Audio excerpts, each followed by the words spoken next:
Hello students, आज हम start करेंगे chapter sources of energy, chapter number 14। Yes class, अभी तक आप लोगों ने सोर्सेज ऑफ एनर्जी के बारे में बहुत कुछ पढ़ा होगा, जैसे हमारे डिफरेंट काइंड्स ऑफ एनर्जीज के सोर्सेज, जैसे हमारा सनलाइट हो गया, वाटर हो गया, एयर हो गया, ठीक है, जिनके बारे में आप अभी तक पढ़ते आए होंगे। अभी उन्हीं रिसोर्सेज को हम नेक्स्ट थोड़ा हाई लेवल पे थोड़ा पढ़ेंगे, जिसमें कि हमें उनके यूजेस, उनको डिफरेंट टेक्निक से यूज़ करना, उनके advantages, disadvantages, alternative sources, conventional sources या फॉसिल फ्यूल्स, इन सब के बारे में हम सब पढ़ेंगे, इजंट इट। तो फर्स्ट ऑफ ऑल जब हम बात करते हैं सोर्स ऑफ एनर्जी की, तो ये जो पूरा पैराग्राफ है ये बहुत ज़्यादा इंपॉर्टेंट है बच्चे। मैं दोबारा बोल रही हूँ, ये पैराग्राफ जो पूरा है, ये टॉपिक जो है, इंट्रोडक्शन जो है इसका, वो बहुत ज़्यादा इंपॉर्टेंट है। फर्स्ट जो हम पैराग्राफ से बात करते हैं तो हमें पता है कि टोटल एनर्जी जो होती है वो कंजर्व रहती है, चाहे वो केमिकल रिएक्शंस के थ्रू हो, चाहे वो फिजिकल प्रोसेसेस के थ्रू हो। Means the energy neither be created not be destroy, it is just transform from one form to another form. फिर भी अब हमें पता है कि एनर्जी कांस्टेंट है, तो हमें एनर्जी के बारे में वरिड होने की जरूरत क्या है ना। एनर्जी भाई है, हम कहते हैं भाई एनर्जी खत्म नहीं हो सकती, बन नहीं सकती, तो फिर हम क्यों एनर्जी क्राइसिस के बारे में, एनर्जीज की जो कंजर्वेशन है उसके बारे में हम बात करते हैं। वो इसीलिए करते हैं कि बच्चे, जो एनर्जी होती है ना, वो वन फॉर्म से जब अनदर फॉर्म में ट्रैवल करती है, तो मोस्ट ऑफ द एनर्जी जो है वो अनयूजेबल फॉर्म में एटमॉस्फेयर में डेसिपिएट हो जाती है। मीन्स जो ट्रांसफॉर्म ऑफ एनर्जी है वो एटमॉस्फेयर में एस्केप हो जाती है, जिससे क्या हम उसको यूज नहीं कर सकते। मीन्स अनयूजेबल फॉर्म में जब एनर्जी का ट्रांसफॉर्मेशन है, that is the main reason why we have to call energy crisis, or we have to worried about the energy resources. Clear? अब नेक्स्ट हम बात करते हैं कि एक एग्जाम्पल लेते हैं। एग्जाम्पल जैसे मान लो एक हम प्लेट लेते हैं। अगर प्लेट को एक पर्टिकुलर हाइट से जो हम ड्रॉप करते हैं, तो प्लेट के अंदर जब हमने हाइट रखी, अगर एक हाइट पे रखा, it means mgh formula apply होगा पोटेंशियल एनर्जी के लिए, जो आपने 9th क्लास में पढ़ा होगा, आपके टीचर्स ने आपके साथ डिस्कस किया होगा कि जो पोटेंशियल एनर्जी पर्टिकुलर जितनी हाइट पे हम अवेलेबल कराते हैं, हाइट पे जाते जाते ऑब्जेक्ट के अंदर पोटेंशियल एनर्जी का अमाउंट है वो इंक्रीज अप हो जाता है।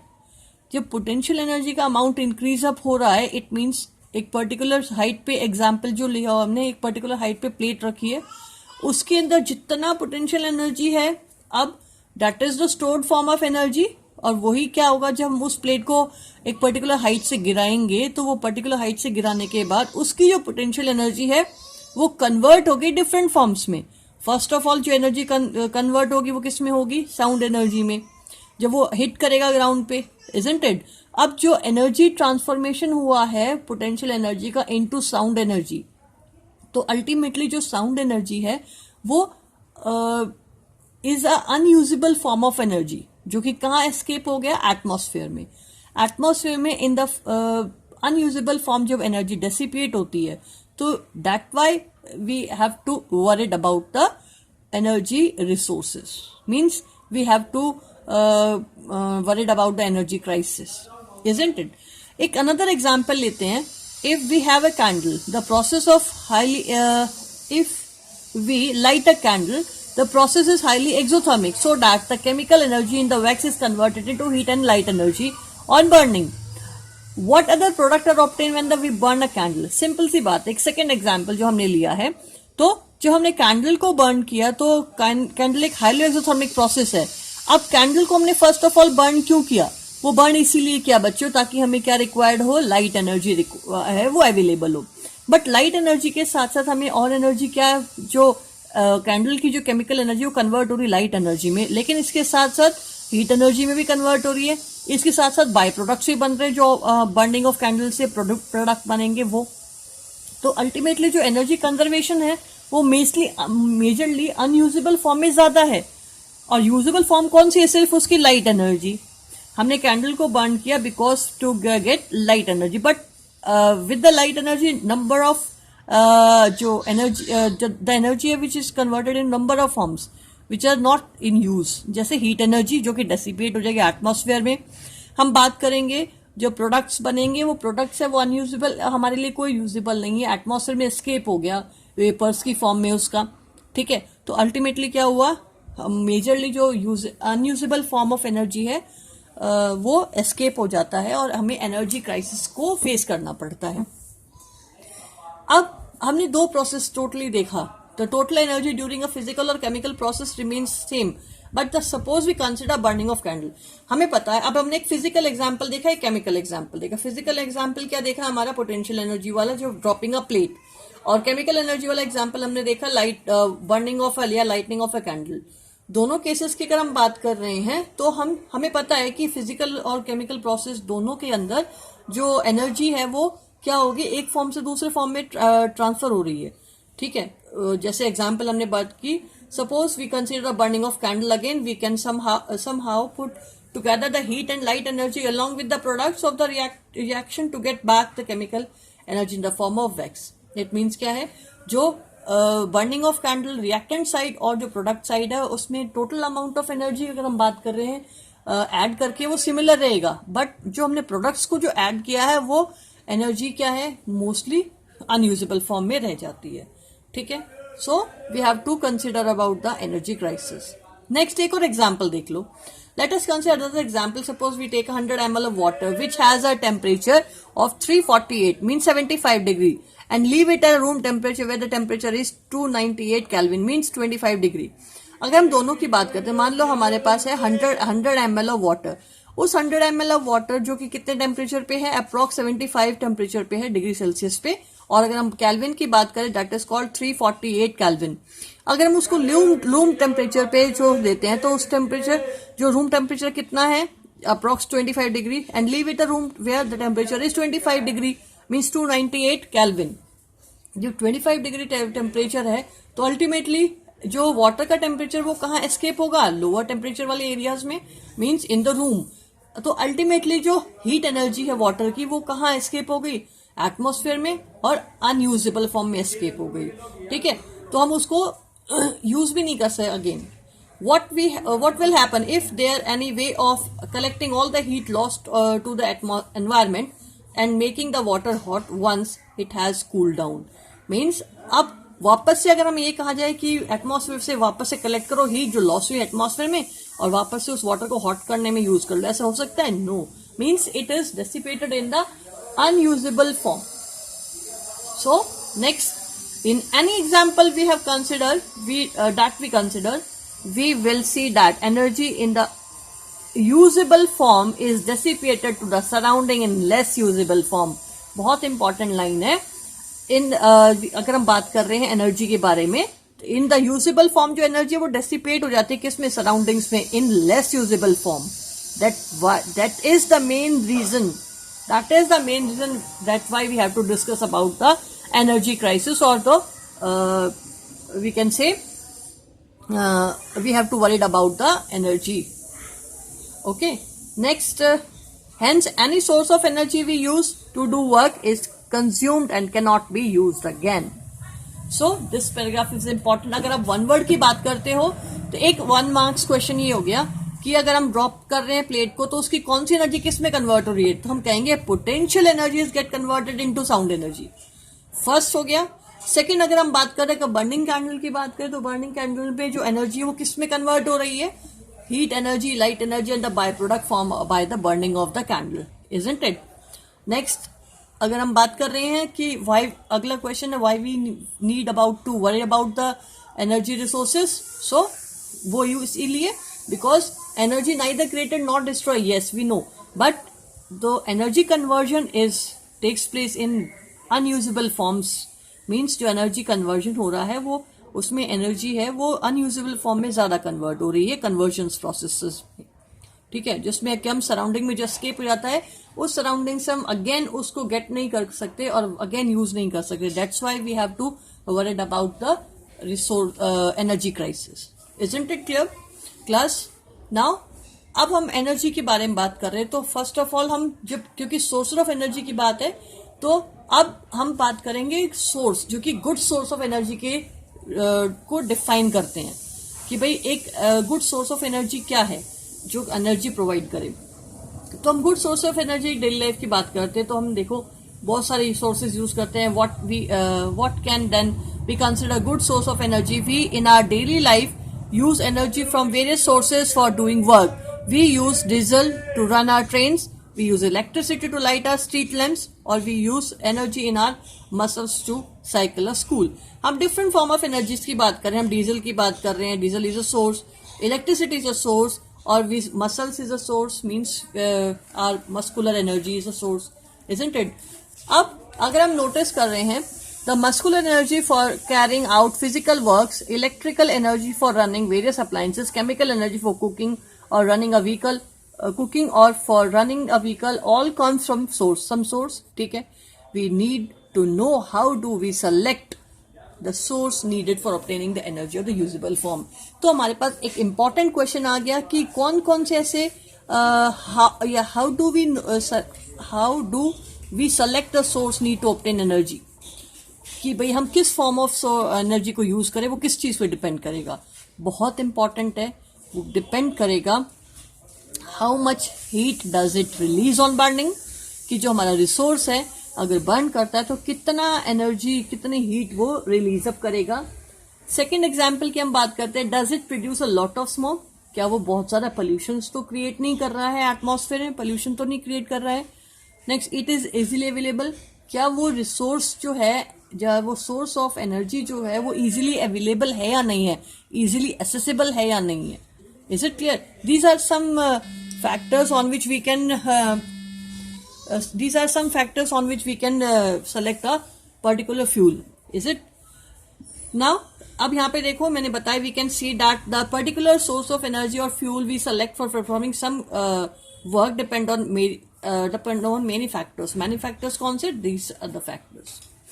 नेक्स्ट, अगर हमें बोला जाए कि व्हाट इज फ्यूल. फ्यूल वो सब्सटेंस हो गया जो कि हमें क्या प्रोवाइड कर रहा है, एनर्जी प्रोवाइड कर, चाहे वो हीट की फॉर्म में हो. ठीक है. अब यहाँ पे क्वेश्चन आता है कि जो एक फ्यूल है उसकी फ्यूल को सेलेक्ट हम किस बेसिस, मतलब फ्यूल को हम किस बेसिस पे कैटेगराइज करें या क्यों यूज करें, या उसको हम कह सकते हैं कि किस फैक्टर पे हम अपनी लिमिट जो है या चॉइस है वो डिपेंड कराएं पर्टिकुलर टास्क के लिए. एग्जाम्पल जैसे यहाँ पे बात की हुई है, given the range of fuel we have today, what are the factors which would limit our choice when it comes to a particular task like cooking और food. Would the fuel selected also depend on the work to done. Yes, एक major factor है कि कौन सा type का work हम कर रहे हैं, उसके लिए कौन सा टाइप ऑफ एनर्जी रिक्वायर्ड है, उस पर भी जो फ्यूल का सिलेक्शन है वो डिपेंड करता है. नाउ अगर हमें बोला जाए कि भाई जो हमारा गुड सोर्स ऑफ फ्यूल जो है या गुड सोर्स ऑफ जो एनर्जी है उसकी क्या क्या कैरेक्टरिस्टिक्स हो, means what is the characteristics on which basis we can say a fuel is an ideal fuel. एक फ्यूल आइडियल फ्यूल कब है, उसके लिए हम क्या करते हैं, हमारे पास major factors. We could say that a good source of energy would be one. एक गुड सोर्स ऑफ एनर्जी कौन है, वो फ्यूल कौन सा है जिसके अंदर क्या हो, which would do a large amount of work per unit volume और मासेस. वो स्मॉल अमाउंट कि भाई कितने गिवन अमाउंट में वो कितना वर्क डन कर रहा है. It means how much calorific value it has. उस फ्यूल की क्या कैलोरीफिक वैल्यू है, means calorific value kilo joule पर केजी, मीन्स पर केजी में वो कितने किलो जूल्स एनर्जी रिलीज कर रहा है. दैट इज द कह सकते हैं कि that calorific value of the particular fuel. Next, be easily accessible, कि वो जो फ्यूल हम जो यूज कर रहे हैं, वो जो रिसोर्स, वो जो एनर्जी सोर्स हम यूज कर रहे हैं वो इजीली एक्सेसिबल है या नहीं है, हम इजीली उसको यूज कर पा रहे हैं या नहीं. हार्ड टू एसेस तो नहीं है. ठीक है. हार्ड टू एसेस का मतलब कि भाई जैसे मान लो एक एग्जांपल है, वुड, अगर हम एक वुड का बड़ा पीस है उसको अगर हम उसको बर्न करते हैं, उसके बर्निंग में क्या है, लार्ज टाइम कंज्यूमिंग है, प्लस लार्जली कह सकते हैं हीट उसको रिक्वायर्ड है टू बर्न इट. असेस नहीं कर पाएंगे उसको फ्यूल को हम, लेकिन उसके कंपैरिजन में अगर हम स्मॉल पीसेस ऑफ पेपर या स्मॉल पीसेस ऑफ वुड लेते हैं वो इजीली जल रहे हैं. तो या इसके एग्जाम्पल हम बात कर ले कि हमारा जो एलपीजी एग्जाम्पल ले लें, एलपीजी को एसेस करना इजी है. हम एक लाइटर से उसको लाइट अप करके फ्लेम हमारी अवेलेबल करा सकते हैं, हीट जो हमें उससे रिक्वायर्ड है. मीन्स कि फ्यूल का सिलेक्शन डिपेंड करता है कि अगर मान लो एक एग्जाम्पल हीट ही लिया है हमने, हीट को हम ले सकते हैं एलपीजी से भी और हीट को हम ले सकते हैं वुड से भी, बट दोनों में से एसेसेबल किसको करना इजी रहेगा, that is the another choice on which we can maintain और वी कैन डिपेंड आर कि that is a good source और ideal source of fuel is वो कि भाई आइडियल सोर्स ऑफ फ्यूल है या नहीं है. Is it. Next, be easy to store and transport. Question next है कि उसको स्टोर करना और उसको ट्रांसपोर्ट करना इजी हो. ठीक है, एक एग्जाम्पल की बात है, अगर हम एक एलपीजी का सिलेंडर लेते हैं तो एलपीजी सिलेंडर है वो बहुत कम स्पेस में ही आ जाएगा और वो पूरे महीने का हमारा जो क्या कहते हैं कुकिंग का जो उसका लिए एनर्जी है वो प्रोवाइड करा देगा. सेकेंड चीज, अगर हम वुड की बात करें, अगर हम पर मंथ की बात करें तो उसके लिए हमें जितना अमाउंट ऑफ वुड है अगर हम उसे स्टोर करें तो लार्ज स्पेस रिक्वायर्ड होगा. तो अल्टीमेटली क्या होगा कि स्पेस से कौन कितना गेन कर रहा है उस पर हम डिपेंड कर रहे हैं कि आइडियल फ्यूल क्या है, कम से कम स्पेस गेन करे. तो LPG is an ideal fuel as compare to wood, isn't it. Now अगर हम ट्रांसपोर्ट की बात कर रहे हैं तो हम एक पर्टिकुलर सिलेंडर को एलपीजी सिलेंडर की ट्रांसपोर्टेशन की बात करें या हम उसी कंपैरिजन वुड की ट्रांसपोर्टेशन की बात करें, that transportation is easy in LPG cylinder as compare to wood. So transportation other factor. Next, perhaps most importantly be economical. Next important question है कि इकोनॉमिकल होना चाहिए कि भाई हमें जो इजीली हम एक्सेसिबल हो गया है, इजीली ट्रांसपोर्टेशन हो गया, लेकिन वो हमारी पॉकेट के अंडर आना चाहिए कि भाई वो ज़्यादा महंगा ना हो, कह सकते हैं कि और मतलब और स्मॉल अमाउंट में large amount of energy provide कर दे, तो इकोनॉमिकल हो. Is it. इसके अलावा भी बहुत सारे फैक्टर्स हैं, जैसे अगर हम और फैक्टर्स की बात कर रहे हैं तो अनदर फैक्टर हो सकता है proper ignition temperature. Ignition temperature क्या होता है पहले बच्चे? इग्निशन टेम्परेचर वो टेम्परेचर होता है जिसपे कि एक पर्टिकुलर फ्यूल है वो क्या कह सकते हैं कि एनर्जी प्रोड्यूस करना स्टार्ट करता है या सकते हैं बर्न करना स्टार्ट करता है.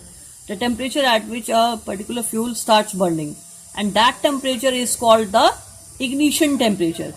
अगर आप बात करें एक वुड की बात करें एक एलपीजी की बात करें तो दोनों में से कौन जल्दी बर्न हो जाएगा, कौन जल्दी लाइट अप होगा, कौन जल्दी फ्लेम प्रोड्यूस करेगा? LPG. It means ignition temperature LPG का लो है एज कम्पेयर टू वुड, बल्कि आप वुड को बहुत सारी एनर्जी दोगे तब वो कहीं जलेगी. ठीक है. अब एक और एग्जाम्पल लो. अब एक एग्जाम्पल देखो, जो एलपीजी है वो रखे रखे अपने आप तो जलेगी नहीं जब तक हम उसको लाइट अप नहीं करेंगे. इट मीन्स उसका इग्निशन टेम्परेचर प्रॉपर है, वो रूम टेम्परेचर अपने आप नहीं जलेगी, हम उसको जब लाइट अप करेंगे तभी वो फ्लेम प्रोड्यूस करेगा. ठीक है. और वुड को हम देखते हैं तो वुड का जो इग्निशन टेम्परेचर वो बहुत ज़्यादा क्या है, हाई है, बहुत ज़्यादा हीट हम उसको देंगे तब वो बर्निंग स्टार्ट होगा. अब एक और एग्जाम्पल इसी पॉइंट के लिए देखते हैं, वो है हाइड्रोजन गैस. आप देखो हाइड्रोजन गैस का इग्निशन टेम्परेचर बहुत ज़्यादा लो होता है. अब लो होना भी क्या है मतलब हार्मफुल है. क्यों? क्योंकि हाइड्रोजन गैस बहुत जल्दी बर्न करती है, बहुत कम अमाउंट ऑफ एनर्जी से ही लाइट अप हो जाती है और मतलब एक्सप्लोजन की कंडीशन डेवलप हो जाती है. तो अब प्रॉपर इग्निशन टेम्परेचर की बात आ रही है कि भाई इग्निशन टेम्परेचर बहुत ज़्यादा लो नहीं होना चाहिए और बहुत ज़्यादा हाई नहीं होना चाहिए. लो जैसे कि हमने हाइड्रोजन की बात की, हाई जैसे कि हमने बात की वुड की, और हम एक प्रॉपर की बात करते हैं वो एलपीजी. मीन्स एलपीजी का जो इग्निशन टेम्परेचर है वो प्रॉपर है, ना ज़्यादा हाई है ना ज़्यादा लो है. मीन्स और वो सेफ फ्यूल की कैटेगरी में आ जाता है. नेक्स्ट अगर हम बात कर रहे हैं कि भाई जो हमारा फ्यूल है वो आइडियल फ्यूल कब है, जबकि वो लार्ज एक तो एनर्जी हीट डेवलप करे लेकिन उसके साथ साथ पोल्यूशन ना करे. आप एक वुड को देखो, वुड को बर्न करते तो पोल्यूशन करता है, ऐश प्रोड्यूस करता है. सेकेंड चीज़ अगर हम बात करें वो एटमॉस्फेयर में पोल्यूशन क्रिएट करता है. लेकिन अगर एलपीजी की बात करें तो ऐसी कोई कंडीशन नहीं आती है. ठीक है. तो ultimately it is a clean fuel. तो आइडियल फ्यूल कौन होते हैं? जो क्लीन फ्यूल्स होते हैं. तो it means LPG is an ideal fuel. Is it clear? तो ये कुछ फैक्टर्स है जिसपे हम बात कर सकते हैं कि हमारा जो फ्यूल है वो गुड फ्यूल है या नहीं है. अब यहाँ पे क्वेश्चंस देखो, what is the source of energy. हमने बात कर ली सोर्स ऑफ एनर्जी क्या होता है. गुड सोर्स ऑफ एनर्जी क्या है कि जो हमारी जो अभी भी हमने एक बात की है आइडियल फ्यूल की कैरेक्टरिस्टिक्स की, वो उन सब कैरेक्टरिस्टिक्स को फुलफिल करे तो वो सोर्स ऑफ हमारा एनर्जी क्या है, गुड सोर्स ऑफ एनर्जी है. Next, what is a good fuel. Fuel वो अच्छा है जो कि वही आइडियल फ्यूल की कैरेक्टरिस्टिक को फुलफिल करे जो हमने अभी बात की है. बस वो एनर्जी पहले वाले क्वेश्चन में सोर्स ऑफ एनर्जी हो गया, अब वो उसका नाम हो गया सोर्स ऑफ एनर्जी का फ्यूल. तो वही कंडीशंस है. If you could use any source of energy for heating your food, which one would you use and why. अगर आपके पास सोर्स ऑफ एनर्जी हीटिंग के लिए फूड दी जाए तो आप किसको वन यूज करोगे? तो आप एलपीजी को यूज करोगे, ठीक है, एलपीजी को यूज करोगे because it is an ideal fuel and it fulfil all the ideal characteristics of the fuel. Is it clear? तो एनी सोर्स कोई भी है तो सोर्स में आप किस वन को यूज करोगे, किस फ्यूल को यूज करोगे? That is LPG. नाउ अभी हमने बात कर ली एनर्जी की, अभी हमने बात कर ली सोर्स ऑफ एनर्जी की, आइडियल सोर्स ऑफ एनर्जी की। अब हम अपने सोर्स ऑफ एनर्जी को अगेन डिवाइड करते हैं डिफरेंट कैटेगरीज में। हम अपने सोर्स को कैटेगराइज कर रहे हैं यहाँ पे conventional sources of energy, non conventional source of energy. Is it clear? तो हमारे पास ये हमारे कॉन्वेंशनल सोर्स ऑफ एनर्जी, इसमें हमारे पास फॉसिल फ्यूल है बच्चे, जिसमें हमारे पास thermal power plant, thermal energy, heat energy है कोल की, हाइड्रो पावर एनर्जी है। नेक्स्ट हमारे पास इम्प्रूव टेक्नोलॉजीज की बात की तो वही सोर्सेज को हमने इम्प्रूव की बात की, तो नेक्स्ट हमारा बायोमास हो गया, विंड एनर्जी हो गया, ठीक है। उसके बाद हमारा हो गया ऑल्टरनेटिव और non conventional source of energy. Means हमारे पास 2 कैटेगरीज है हमारे सोर्स की। फर्स्ट ऑफ ऑल हो गया हमारा कन्वेंशनल सोर्स ऑफ एनर्जी और नेक्स्ट हमारा हो गया ऑल्टरनेटिव और non conventional source of energy. Non conventional को ऑल्टरनेटिव भी बोलते हैं, क्लियर है? तो इट मीन्स हमारे पास अगर रिसोर्सेज की बात कर रहे हैं, सोर्सेज ऑफ एनर्जी की बात कर रहे हैं, तो हमारे पास 2 कैटेगराइज्ड कंडीशंस हो गई, कन्वेंशनल सोर्स ऑफ एनर्जी और non conventional. Conventional source of energy में फर्स्ट ऑफ ऑल हम डिस्कस करते हैं फॉसिल फ्यूल्स। हमने प्रीवियस चैप्टर में भी पढ़ रखा है फॉसिल फ्यूल्स क्या होते हैं, वो रिसोर्सेज जो कि हमें बिलियंस ऑफ ईयर्स में जो अंडरग्राउंड डिकम्पोजिशन ऑफ बायोमास से बनते हैं over long period of time with high pressure and high temperature, isn't? लेकिन इसके अलावा भी अगर हम बात करें तो जो एंशिएंट टाइम से हम बात करें तो हमारे लिए कॉमन सोर्स ऑफ एनर्जी कौन कौन से हैं? इंपॉर्टेंट लाइन है बेटा, ध्यान से सुनना। In ancient times wood was the most common source of heat energy. Wood हमारे लिए most common source of heat energy रहा है। The energy of flowing water and living also be use for limited activities.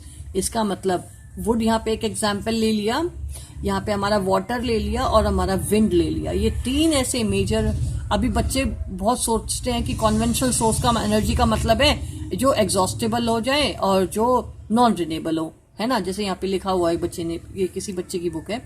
तो हम convention का मतलब मानते हैं जो नॉन रिन्यूएबल हो और एग्जॉस्टेबल हो कि एक बार खत्म हो गए दोबारा नहीं बन सकते। बट वाटर और विंड भी कन्वेंशनल सोर्सेज में डाला गया है। तो इंपॉर्टेंट बात है कि ऐसा क्यों? बिकॉज कन्वेंशनल का मतलब है जो हम एंशिएंट टाइम से यूज करते आ रहे हैं, the fuel which we use in and from ancient time. Ancient time से जो फ्यूल यूज करते आ रहे हैं तो उसके अंदर हमारा जो हम कह सकते हैं सोर्स यूज करते आ रहे हैं, तो उसमें वाटर और विंड भी अपने आप में एक ऐसा सोर्स ऑफ एनर्जी है जो हम सिंपल कुछ लिमिटेड एक्टिविटीज के लिए यूज करते थे। हम पूरी ये नहीं कहेंगे कि water is use for hydroelectricity, ये वो, wind for windmill electricity generation through windmill, but these are used for limited activities. That's why they are grouped under conventional sources of energy. Can you think some of these uses? Active अगर आप देखो तो कुछ आप use आप find out कर सकते हो अपने बेसिस पे कि वाटर और विंड है वो एंशिएंट टाइम पे कहाँ कहाँ यूज होते थे, ठीक है? जैसे सबसे important for drawing, water for irrigation. Is it clear? Now the exploitation of coal as a resource of energy made the industrial revolution possible. जो कोल का एक्सप्लॉयटेशन है जो सोर्स ऑफ एनर्जी का काम करता है कि इसके लिए इंडस्ट्रियल रिवोल्यूशन के लिए पॉसिबल क्या? ठीक है भाई, अच्छी बात है, डेवलपमेंट हो रहा है। बट इंपॉर्टेंट बात इज कि इंक्रीजिंग इंडस्ट्रियलाइजेशन क्या होता है, जिससे क्या है लाइफ तो बेटर होती है, बट अल्टीमेटली जो ग्लोबल डिमांड ऑफ एनर्जी है वो ज्यादा रेट पे, ट्रेमेंडस रेट पे इंक्रीज अप हो जाती है। और उस डिमांड को फुलफिल करने के लिए जो फॉसिल फ्यूल का एक्सप्लॉयटेशन ज्यादा होता है। अल्टीमेटली हमारे फॉसिल फ्यूल्स जो हैं वो लिमिटेड जो रिजर्व्स के फॉर्म में अवेलेबल हैं वो डिक्रीज हो गए। सेकेंड चीज, लार्ज अमाउंट ऑफ क्या प्रोड्यूस होगा, पोल्यूशन क्रिएट होगा। तो अल्टीमेटली हमें क्या करना है, डेवलपमेंट करना है, बट इन सस्टेन वे, जो हमने मैनेजमेंट ऑफ रिसोर्सेज में पढ़ा था बच्चे। The growing demand of energy, ये रह गया। Increasing industrialisation had led to a better quality of life all over the world. It has also caused the global demand of energy to grow at a tremendous rate. The growing demand for energy are was largely met by the fossil fuels, coal, petroleum, मैंने आपको बता दिया है. Our technologies were also developed for using these energy resources, but these fuels are formed over millions of years ago and they are on only limited reserves. मैंने आपको बता दिया बहुत लिमिटेड है ये अमाउंट में. The fossil fuels are non-renewable source of energy, so we need to conserve them. इसका मतलब लिमिटेड अमाउंट में तो मैंने कंजर्व करना है, बहुत ध्यान से यूज करना है. If we were to continue consuming these resources at such alarming rate, it would soon run out of energy, और बहुत जल्दी वो खत्म हो जाएंगे. In order to avoid this alternative sources, अब इसको अवॉइड करने के लिए हमें क्या यूज करना पड़ेगा, ऑल्टरनेटिव सोर्सेज की तरफ देखना पड़ेगा. एक इंपॉर्टेंट क्वेश्चन आ गया यहाँ पे, why we need to look at the alternative source of energy, कि हमें ऑल्टरनेटिव सोर्सेज ऑफ एनर्जी की तरफ देखने की जरूरत क्यों है. Because fossil fuels are limited in amount. Second, fossil fuels once exploited, then it takes millions of years to form. Is it clear कि बहुत टाइम लेंगे, एक बार खत्म हो गए दोबारा रिन्यू नहीं हो सकते. that is फर्स्ट हो गया लिमिटेड अमाउंट, सेकेंड हो गया दे आर exhaustible और non renewable, और थर्ड हो गया दे create a large amount of pollution. Is it clear? That's why we have to look through alternative source of energy. But we continue to be largely dependent on the fossil fuel for most of our energy requirements, isn't it? Now, एक आप chart में भी देख सकते हो 14.1 में, ठीक है, जैसे कोल ज्यादा यूज हो रहा है, फिर पेट्रोलियम, उसके बाद हमारा नेचुरल गैस, फिर hydro power, nuclear power, wind. इसका फ्लो चार्ट में हमें डायग्राम दिया हुआ है. नेक्स्ट इंपॉर्टेंट क्वेश्चन इस पैराग्राफ से अराइज होता है, व्हाट आर द पोल्यूशंस या what are the disadvantage of burning fossil fuels. Burning of fossil fuels has other disadvantages too. We learnt in class 9 about the air pollution caused by burning of coal and petroleum products. First important point is, the disadvantage of the burning fossil fuel is it causes air pollution. The oxides of carbon, nitrogen, sulfur that are released on burning fossil fuels and are acid oxides. So means क्या है, ये जो burn करते हैं तो ultimately हमारे पास carbon dioxide, nitrogen dioxide, sulphur dioxide, इनके ऑक्साइड्स जो बन रहे हैं कार्बन के, नाइट्रोजन के, सल्फर के, तो वो एसिडिक हैं. हमें मैंने आपको एसिड बेस के चैप्टर में पढ़ाया था, means non metallic oxides are acidic in nature. Is it? So they cause acid rain. Next important हो गया, they lead to acid rain which affect our water and soil resources.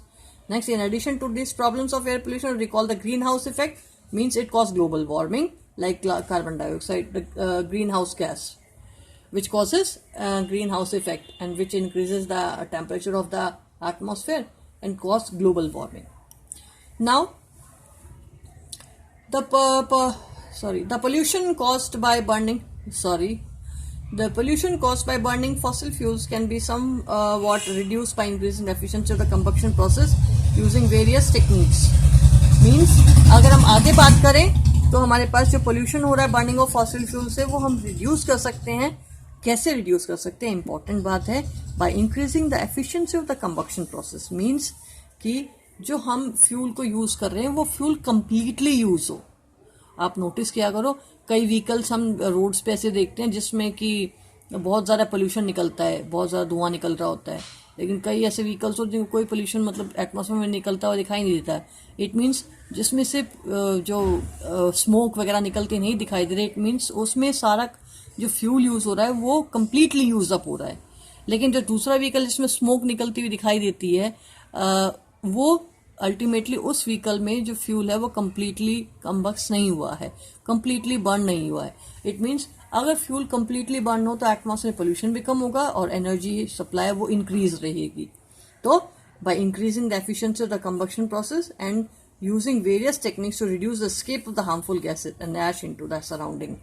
ऐसी techniques use कर सकते हैं जिसमें कि wastage जो कम हो फ्यूल की और large amount of energy release हो और हार्मफुल केमिकल्स भी एटमॉस्फेयर में गैसेस वगैरह, एशेस वगैरह वो भी रिलीज ना हो. Beside being used directly for various purposes in gas stoves and vehicles, do you know fossil fuels are the major fuels used for the generation of electricity? Yes, these fossil fuels are also used in generation electricity. As example, thermal power plants. In thermal power plants, coal is used as a source of energy for production of electricity. Let us produce some electricity at your home, small plant in the class, and see what goes into producing our favorite form of energy. एक example है हमारे पास है, ये activity जो है ये आप read up कर लेना, लेकिन मैं इस एक्टिविटी को यहाँ एक्सप्लेन कर रही हूँ बच्चे। हमने क्या किया, एक इलेक्ट्रिसिटी जनरेट करने के लिए स्मॉल स्केल पे एक एक्टिविटी की, जिसमें कि हमने क्या किया, एक कुकर लिया जिसको हमने हीट अवेलेबल करा रखी है, वहाँ से हमने विसल की जगह उसके लिए पाइप यूज़ कर लिया उस विसल के प्लेस पे, और यहाँ पे हमने टरबाइन यूज़ किया। इस टरबाइन में जो हमने कैसे बनाया टरबाइन को, एक टेनिस बॉल लिया है, टेनिस ब्लेड के अराउंड हमने मेटल शीट की जो ब्लेड बना दी है उसको फिट कर दिया है, ठीक है, और उसके सेंटर से हमने एक मेटल की पाइप है वो अरेंज कर दी है। मैं दोबारा बोल रही, टेनिस की बॉल है, उसके अराउंड हमने ब्लेड को फिक्स कर दिया, और सेंटर से उसके हमने उस टेनिस बॉल के सेंटर से हमने एक रॉड लगा दी है। अल्टीमेटली क्या होगा, और ये डायनामो वो होता है जिसके अंदर इलेक्ट्रिसिटी जनरेट होती है। अल्टीमेटली क्या होता है, डायनामो जिसके अंदर जो मैग्नेट होता है, मैग्नेट के अंदर कॉइल है वो रोटेट करती है। ये जो पाइप मैंने बोला ये शाफ्ट है, ये शाफ्ट क्या करेगा, रोटेट करेगा, ऐसे ऐसे रोटेट करेगा, ऐसे ऐसे रोटेट करेगा। जब ये रोटेट करेगा, जैसे मेरी पेंसिल रोटेट कर रही है ना, ऐसे रोटेट करेगा। जब ये पेंसिल रोटेट करेगी तो इसके साथ साथ डायनामो के अंदर जो वो है एक इस तरह का कॉइल्ड स्ट्रक्चर होता है, और एक ये अराउंड इसके अराउंड मैग्नेट लगा होता है। तो जब शाफ्ट रोटेट करता है, शाफ्ट के साथ अटैच होती है कॉइल, वो कॉइल भी रोटेट करती है under the influence of magnet होता है, मैग्नेट के इन्फ्लुएंस से कॉइल रोटेट करते हैं, दैट इज द डायनामो, और उसके थ्रू क्या होती है, इलेक्ट्रिसिटी जनरेट होती है।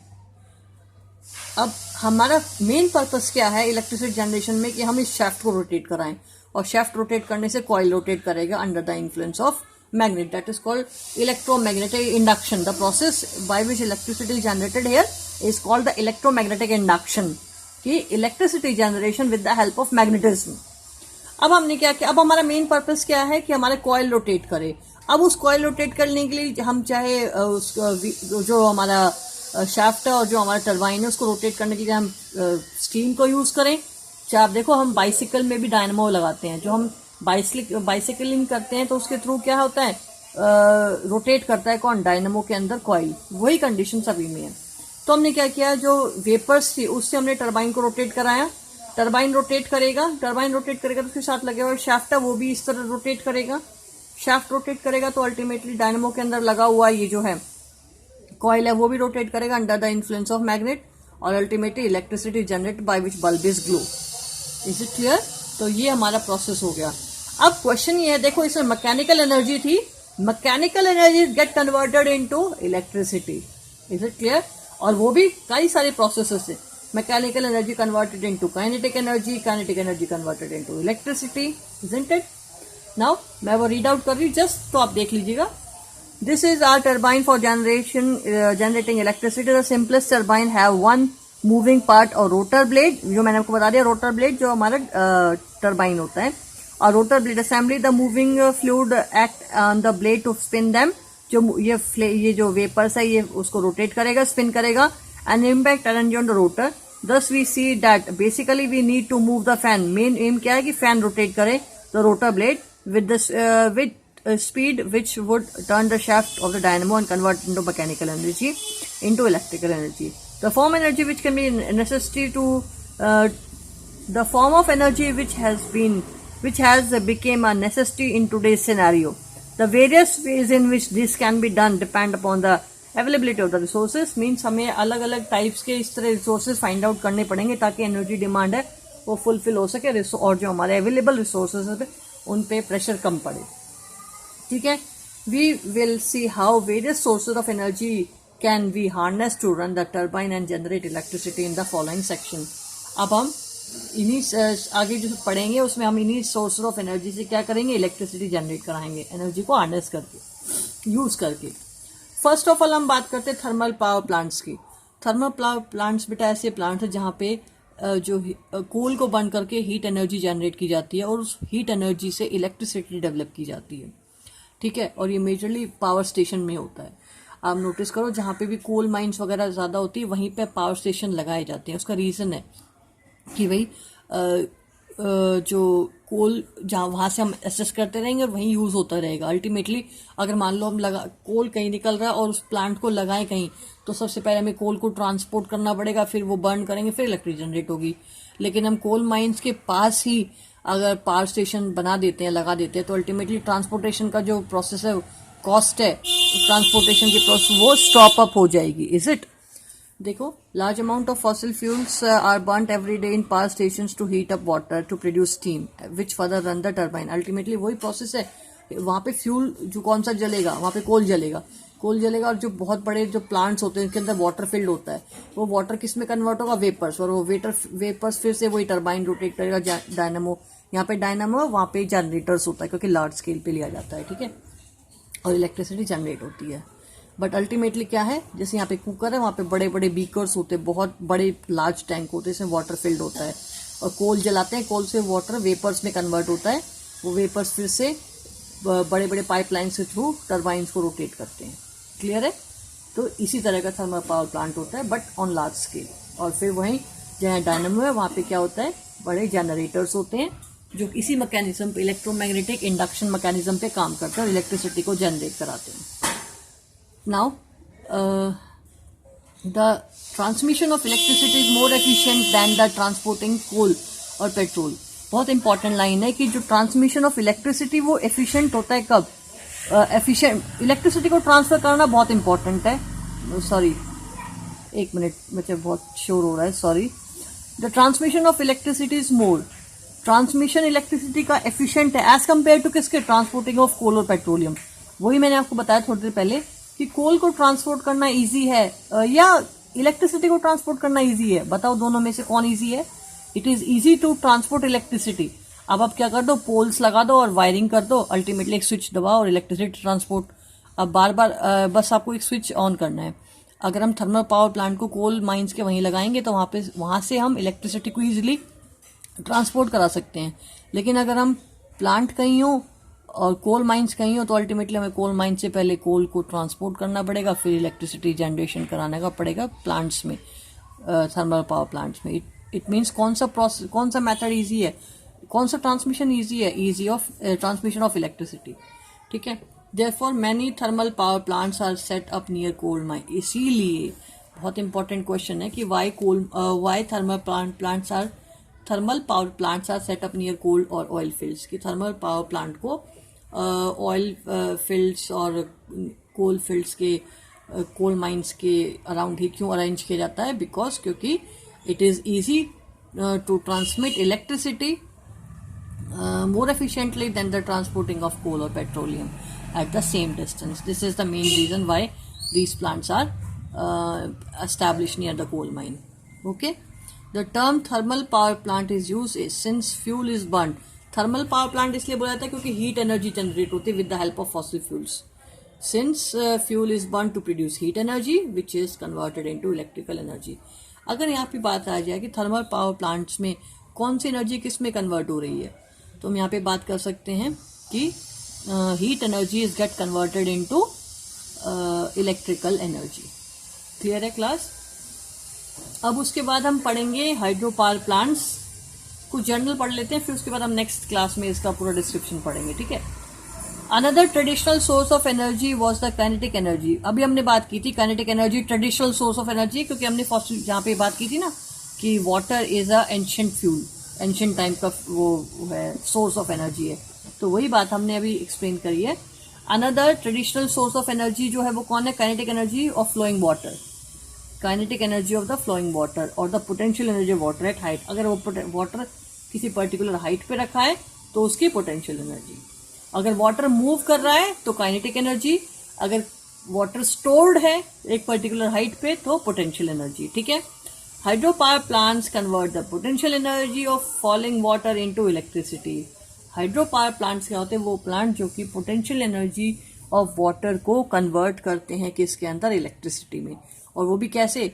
First of all, potential energy get converted into kinetic energy. Kinetic energy then converted into mechanical energy you can say. वैसे potential और kinetic अपने आप में mechanical energy ही है. तो kinetic energy converted into electricity. It means first of all potential converted to kinetic and then kinetic converted into electricity. Is it clear? तो अगर since there are very few waterfalls which could be used as a source of potential energy, hydropower plants are associated with dams. क्योंकि ऐसे falling of water की जो condition हमारे few waterfalls कमी है तो हम एसेस भी कम कर सकते हैं उनको। तो इसीलिए हम क्या बनाते हैं, वाटर डैम्स बनाते हैं, जो कि हमारी इलेक्ट्रिसिटी की डिमांड को फुलफिल करने के लिए, जनरेट करने के लिए यूज़ किए जाते हैं। ठीक है, तो इसके बाद हम अब नेक्स्ट कल ही पढ़ेंगे बच्चों। ठीक है, आप एक बार जस्ट इसको रीड अप कर लेना। मैं थोड़े इजी चैप्टर्स आपके लिए अभी इसीलिए ले रही हूँ ताकि आपको थोड़ा खुद भी रीड करो तो भी ये समझ आ जाए वीडियोस के थ्रू। और फिर जो थोड़ा सा एक्सप्लेनिंग चैप्टर्स हैं, डिफ़िकल्ट चैप्टर्स हैं, वो मैं आपको नेक्स्ट थोड़ा क्लासेस अगर शुरू हो जाती हैं तब मैं आपको सिखाऊंगी। बट फिर भी लेट्स सी क्या होता है अकॉर्डिंगली। फिर हम अगर ये लॉकडाउन पे डिपेंड करता है, उसके बाद हम मुश्किल चैप्टर्स भी पढ़ेंगे ज़रूर। ठीक है, ये थोड़े से इजी चैप्टर्स हैं जो आप खुद भी रीड करोगे और थोड़ी मेरी वीडियोस से आप पढ़ोगे तो आपको इजीली वो समझ आ जाएंगे। क्लियर है बच्चों? ओके क्लास, और कोई प्रॉब्लम हो तो आप मुझे कमेंट सेक्शन में जाके बता सकते हैं। कोई प्रॉब्लम हो तो मैं उस प्रॉब्लम को ज़रूर सॉल्व करूँगी। और एक चीज़ बेटे, आपके जो अब पीरियडिक टेस्ट फर्स्ट स्टार्ट हो जाएंगे तो आप लोग उनकी प्रिपरेशन करते रहिए। उसके लिए डीप रीड करें चैप्टर्स को एनसीईआरटी से। और ऑप्शनल क्वेश्चंस होंगे, option question means MCQ questions होंगे, आपको ऑप्शन क्लिक करना है। और नेक्स्ट चीज़, अगर आपके पास बुक्स नहीं है तो मैं आपको बुक्स की जो पीडीएफ बना के अवेलेबल, चैप्टर्स की जो पीडीएफ बना के अवेलेबल करा दूंगी, लेकिन आप मुझे बताओगे तभी मैं इस चीज़ को फॉलो करूँगी। और एक नेक्स्ट चीज़ बच्चे, आप मेजरली क्या करते हो कि मैडम उस चैप्टर की पीडीएफ नहीं मिली, उसकी नहीं मिली, आप पर्सनली सेंड कर दो। बट पर्सनल मैं आपको पीडीएफ सेंड, बेटा पॉसिबिलिटी कम होती है कि हम इंडिविजुअल बच्चों को पॉसिबल पीडीएफ्स अपने व्हाट्सएप नंबर से सेंड करें। आप लोगों के लिए हमने पीडीएफ वेबसाइट पे अवेलेबल करा रखी है, तो आप कोशिश कीजिए कि वेबसाइट से ही उसको गेट करें। ये नहीं कि आप पर्सनल मैडम को फ़ोन करते हैं, मैडम आप उस चैप्टर की, अब एग्जाम्स आ गए तो आप क्या करते हो, मैडम उस चैप्टर की पीडीएफ अवेलेबल करा दो, वो चैप्टर दे दो, वो चैप्टर मुझे मिला नहीं। ये कोई इशू नहीं होता बेटा। आप जब तक रेगुलर खुद से नहीं रहोगे तो आपको वो चीज़ें मिलेंगी भी नहीं। अब आप क्या करोगे, आज की डेट में अगर आप 1 मंथ पीछे का अगर आप चैप्टर मांगोगे तो वो आपकी गलती होगी कि आपने 1 महीने से वो चैप्टर देखा ही नहीं है, वेबसाइट पे पीडीएफ उसकी देखी नहीं है, तो ये आपकी मिस्टेक होगी बच्चे। क्लियर है? तो आप खुद रेगुलर रहिए। ठीक है, और रेगुलरली आप वेबसाइट्स पे जाइए, वेबसाइट्स में हमारी पीडीएफ मिलेंगी, आप वहाँ से राइट डाउन कीजिए। और एक चीज़, आप बार बार पूछते हो कि मैडम ये जो पीडीएफ में आपने दिया ये सारा लिखना है। भाई जो मैं आपको पीडीएफ में देती हूँ इट मीन्स वो आपको सारा का सारा राइट डाउन करना है। Is it clear?